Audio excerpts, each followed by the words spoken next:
दोस्तों, स्वागत है आपका हमारे चैनल पर। बुद्धा जी की ये जीवन बदल देने वाली कहानी में आपको जीवन की एक बहुत अनमोल सीख देगी ये कहानी। इसलिए कहानी को आखिर तक सुने और अनमोल ज्ञान प्राप्त करें। यह सुनने के बाद से जीवन में कभी हार नहीं मानोगे। एक समय की बात है, गौतम बुद्ध के हजारों शिष्य उनके पास अध्ययन करने आते थे। गौतम बुद्ध से जब भी कोई चीज से ज्ञान प्राप्त कर लेता था तो उसे किसी दिशा में लोगों को जागरूक करने तथा शिक्षा देने के लिए भेज दिया करते थे। बुद्ध का एक शिष्य बुद्ध के आश्रम में लगभग 7 सालों से था। वह शिष्य महात्मा बुद्ध के पास आया और बुद्ध से कहा, मुझे यहाँ आए लगभग 7 साल हो गए। मेरे बाद कितने शिष्य यहाँ पर आए, उनमें से सभी शिष्य को आपने ज्ञान देने के लिए किसी ना किसी दिशा में भेज दिया, लेकिन मुझे अभी तक नहीं भेजा। आखिर ऐसा क्यों? क्या मुझे आपका ज्ञान प्राप्त नहीं हुआ है? बुद्ध मुस्कुराए और बोले, यह तो तुम्हें खुद ही समझना पड़ेगा कि मेरा ज्ञान तुम्हें प्राप्त हुआ है या नहीं। शिष्य बोला, हे गुरुवर, आपने इन 7 सालों में जो मुझे उपदेश दिया है वह मुझे सब याद है। आपकी बताई हुई एक एक बात मुझे सब याद है।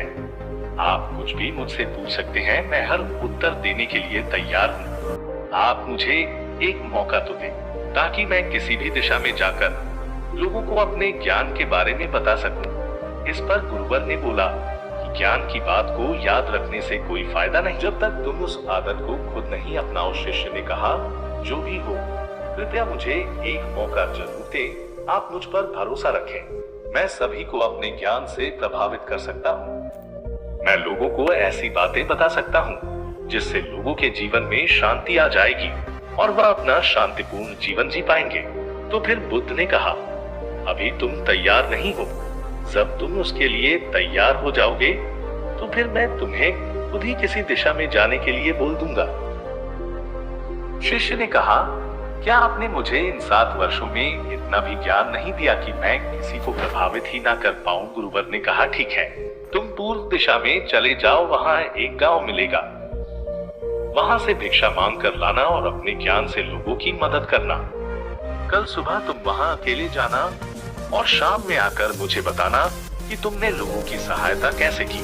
शिष्य ये बात सुनकर बहुत खुश हुआ और आशीर्वाद लेकर चला गया। वो रात भर ज्ञान समेटता रहा और मन ही मन सोच रहा था कि मैं वहां ज्ञान का ऐसा छाप छोड़ूंगा कि वहां के लोगों के साथ गुरुवर भी मुझसे प्रभावित हो जाएंगे। सुबह उठकर वह महात्मा बुद्ध को प्रणाम करने गया। उन्हें प्रणाम कर वह पूर्व दिशा की तरफ निकल गया। शाम को जब वह वापस आया तो बुद्ध ने देखा कि शिष्य के माथे पर चोट लगी है और खून बह रहा है। बुद्ध ने उसे पट्टी की और पूछा, तुम्हें चोट कैसे लगी? शिष्य ने कहा, वहाँ के लोग बेहद ही दुष्ट हैं। उन्हें जरा भी बुद्धि नहीं है। मैं उस गांव में भिक्षा लेने गया पर किसी ने मुझे भिक्षा नहीं दी। सब मुझे वहाँ गालियां दे रहे थे। एक व्यक्ति ने भिक्षा तो दी थी लेकिन नीचे फेंक कर और कहा, इसे उठा लो। मैंने उन्हें काफी समझाया। मेरी बात सुनने को वे लोग तैयार ही नहीं थे। उन्होंने मेरे साथ हाथापाई की जिससे मुझे चोट लग गई। गुरुवर, आप मुझे दूसरी जगह भेजिए जहाँ के लोगों में ज्ञान हो, वो इस तरह ना हो। बुद्ध शिष्य की बात सुनकर मुस्कुराए और बोले, अगर दूसरे गांव में भी ऐसे ही गांव के लोग होंगे तब तुम क्या करोगे? शिष्य ने कहा, हे गुरुवर, मैं ऐसे लोगों को कोई ज्ञान नहीं दे सकता। वह लोग अज्ञानी हैं, उन्हें कौन समझाए? बुद्ध ने कहा, वह लोग अज्ञानी नहीं बल्कि ज्ञानी हैं। उनके पास बहुत ज्ञान है, परंतु फर्क इतना है, उनके पास खुद का ज्ञान है। अब अगर तुम किसी दूसरे के ज्ञान हो चोट पहुंचाओगे तो वह कुछ तो कहेंगे। तुम्हें ऐसे लोग हर जगह मिलेंगे, तब तुम अपना ज्ञान उन्हें कैसे दोगे? बुद्ध ने कहा, आज तुम आराम करो, कल शाम को मेरे पास आना। शिष्य बुद्ध को प्रणाम करके चला गया। अगली शाम जब वह वापस बुद्ध के पास आया तब बुद्ध के एक और शिष्य मौजूद थे।